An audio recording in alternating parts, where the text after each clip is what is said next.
약간 좀 예민한 질문일 수도 있는데요. 안 하는 게 좋지 않을까요?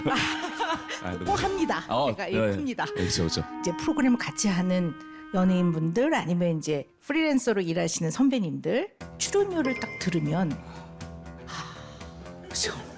네. 그러니까 물론 아나운서라는 이제 이 길은 내가 계속 가야 할 소중한 길이지만 이 방향을 좀 바꿔야 되지 않나 뭐 이런 생각이 들 수도 있을 것 같거든요. 지금 이 순간에도 하고 있습니다. 네. 근데 고민은 사실 어쩔 수 없는 것 같습니다. 이게 네. 하지만 주변에서 왜 아직도 안 나가냐 뭐 이런 프리랜서에 대한 물음이 나올 때마다 제가 회사에 있는 이유는 사실 월급도 가장 중요하지만 그 안에서 있었던 사람들과의 관계 그리고 아나운서 김대호로 불리고 있지만 사실 그 아나운서라는 네 글자 안에는 MBC 50년 이상의 역사와 그리고 그동안의 선후배들이 쌓아놓은 그런 여러 가지 역량들이 네. 저는 그냥 이 가방 안에 아나운서라는 그 역량들 한 번에 딱 짊어졌다고 생각을 하거든요. 그래서 좀 힘들 때마다 좀 마음을 다잡는 그런 요인들이 되는 것 같습니다. 네. 사장님이 꼭 이 방송 보셔야 될 것 같아요. 요거 아마 보실 것 네. 같아요. 보실 것 같아요. 저를 만나고 싶어 하셨다고요. 제가 들었거든요. 맞습니다. 맞습니다. 네. 네. 그 원래는 연애 프로그램을 좀 많이 봤었거든요. 예. 근데 언젠가부터 사람들이 행복한 게 싫은 거예요. 네. 그렇지 않아요? 그렇죠. 저만 그렇습니까? 너무나 달콤달콤한 모습을 보는 게 너무 싫은 거예요. 그러다 보니 자꾸 이제 이혼 프로그램, 뭔가 분쟁 프로그램 이런 걸 좀 보게 되더라고요. 네. 그러게 되면서 제가 요즘에 좀 많이 예민해요. 예. 네. 실예로 제작진과 이렇게 회의를 하잖아요. 그럼 분명히 일정을 잡고 그리고 저와 일을 하기 위해서 전화를 한 작가님과 나를 세우고 예.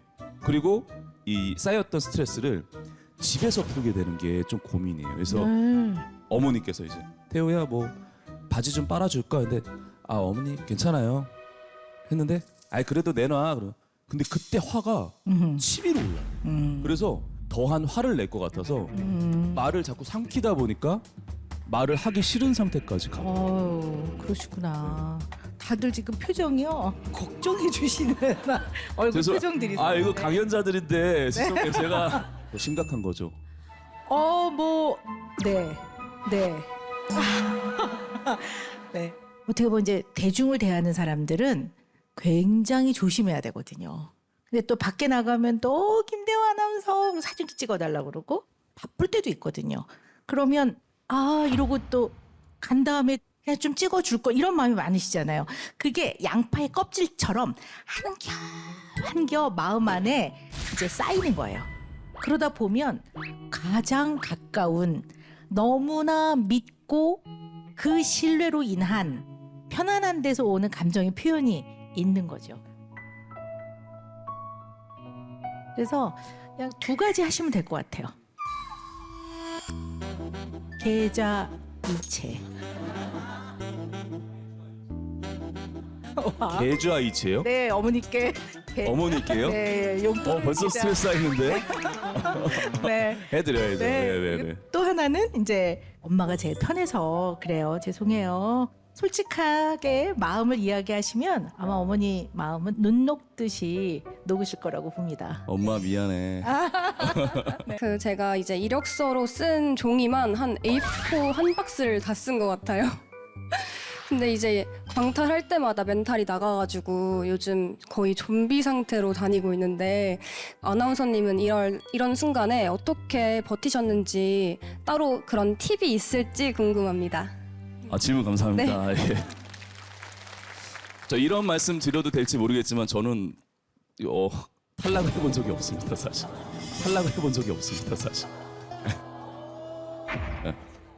솔직하게 말씀드린다고 했죠. 불쾌하시죠? 이 감정도 소중하게 가져가시면 됩니다. 예. 농담 삼아 말씀드린 거고 저는 지금 방금 들었을 때 A4 용지 자기소개서를 한 박스 분량을 쓰셨다고 했잖아요. 근데 한번 여쭤보고 싶어요. 그 안에 있는 A4 용지를 집어넣고 다시 한번 꺼내서 읽어보신 적이 있으세요? 이제 떨어졌던 거는 다시는 안 보는 것 같아요. 그렇죠. 그러니까 저랑 비슷한 거예요. 제가 방송이 늘지 않는 이유가 뭐냐면 모니터링을 하지 않아요. 그래서 그러니까 내가 나에 대해서 굉장히 잘 알고 있다고 생각하고 확신을 하고 있지만 의외로 나에 대해서 많이 모르는 분들이 많이 계신 것 같거든요. 나의 습관은 어떻고 화면을 봤을 때 나의 손동작은 어떻고 내가 자주 하는 말들은 어떤 거고 이런 것들을 사실 보지 않으면 느낄 수가 없거든요. 그래서 그런 작업들을 좀 반복을 하시면 다시 자기소개서를 쓰는 데 좀 도움이 되지 않을까라는 생각이 들고 인생의 기울기는 모든 사람이 다 다르다고 생각하거든요. 좀 돌아가더라도 기울기가 좀 낮더라도 한 박스 제가 두 박스라고 하면 좀 약간 실례겠지만 두 박스, 세 박스 쌓이다 보면 결국에는 그 박스들이 모여서 목적지까지 가게 되는데 계단이 되지 않을까라는 생각을 해봅니다. 응원하겠습니다. 감사합니다. 아우, 근데 얘기 못하겠다 진짜. 너무 닭살 돋아서 내가 아픈 곳은 내가 제일 잘 알잖아요. 사람들이 봤을 땐 제가 지금 어디가 가려운지 모르시겠죠? 사실 여기 뒤쪽이 좀 가려운데 마찬가지예요. 내가 가려운 곳은 내가 알기 때문에 가장 약한 곳을 내가 잘 알기 때문에 자꾸 긁거든요. 근데 이게 처음에는 몰라요, 사람들이. 이거 자꾸 긁잖아요. 그러면 여기가 흉이 지고 상처가 생기고 골마요. 그럼 골무면 여기가 티가 나요. 그럼 사람들도 저기만 봐. 지금 나이라고 말씀하시지만 나에게 있어서는 큰 단점이라고 생각하기 때문에 자꾸 거기만 긁는 거야. 32살. 난 41살인데. 계속 여기만 긁다 보니까 사람들도 그렇게 처음에 신경 쓰지 않았는데 저 사람 보니까 약간 나이가 있어 보이는데? 왜냐면 자꾸 긁으니까. 너무나 거기에 함몰되지 않았으면 좋겠어요. 보통의 사람들이 어떤 길을 갈 때 힘듦을, 부침을 느끼는 건 내가 가지고 있는 현실을 놓지 못하기 때문에 되게 부침을 느낀다고 생각을 하거든요. 근데 이미 본인의 인생에 책임을 질 준비가 돼 있다고 생각을 해요.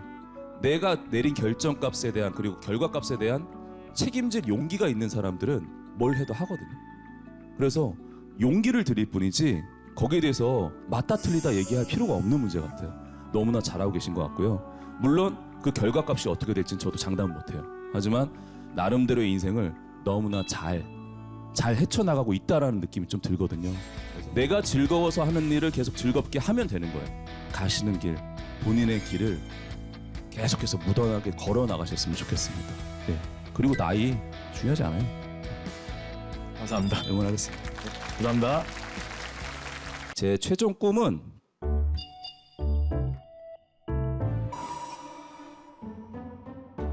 모르겠어요. 저의 꿈을 공감하시는 분들이 계실지 안 계실지 모르겠지만 저의 꿈은 은퇴입니다. 은퇴.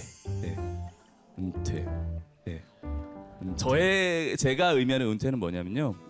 부모님의 시선으로 살아왔던 내 인생, 그리고 남들의 시선으로 살아왔던 내 인생, 뭐가 좋다고 해서 투자했던 내 인생, 내가 알아보고 투자하지도 않고 남들의 어떤 의견으로 했던 내 인생, 그런 인생에서 은퇴를 하고 싶다는 의미예요.